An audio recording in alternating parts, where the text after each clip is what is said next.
Assalamualaikum warahmatullahi wabarakatuh. Pagi semua, senang sekali bertemu dengan Kakak Nida Heriah. Di sini Kakak akan mengajar pelajaran IPS di kelas 7. Bagaimana kabar kalian semua? Semoga selalu diberikan kesehatan ya, sehingga kita bisa melakukan pembelajaran ini dengan baik. Sesuai dengan peraturan yang telah berlaku, kita tidak bisa melakukan pembelajaran ini secara langsung. Dengan adanya media pembelajaran ini, Kakak berharap kalian semua tetap selalu aktif dalam belajar di rumah dan tetap semangat.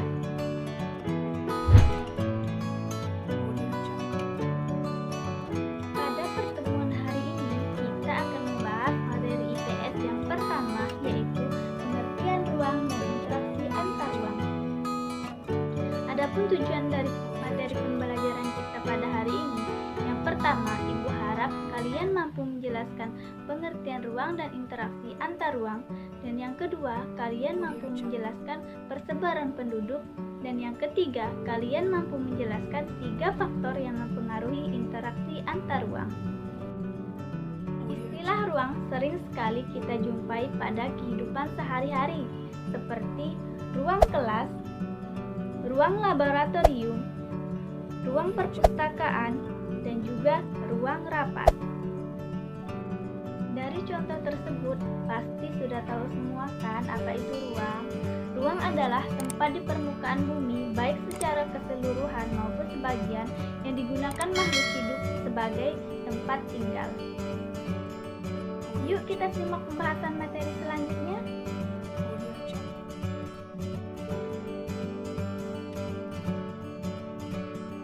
Selanjutnya ada interaksi antar ruang.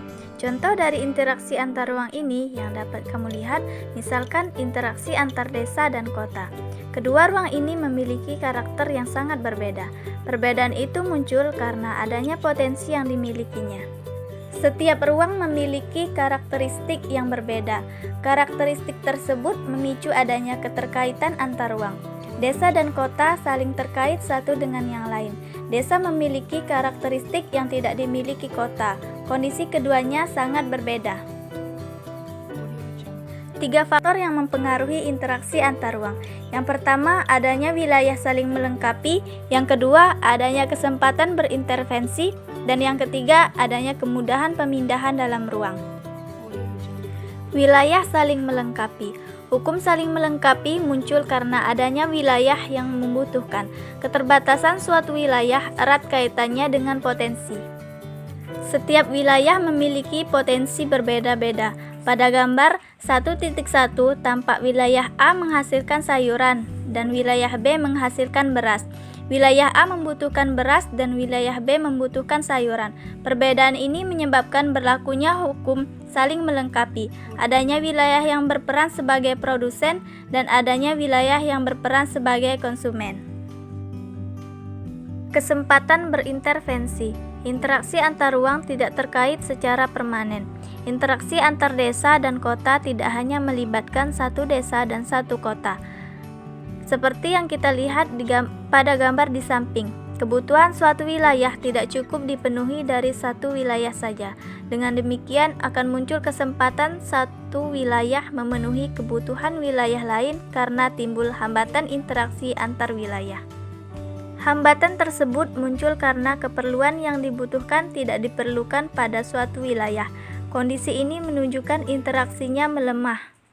Interaksi akan menguat dengan wilayah yang mampu menyediakan kebutuhan.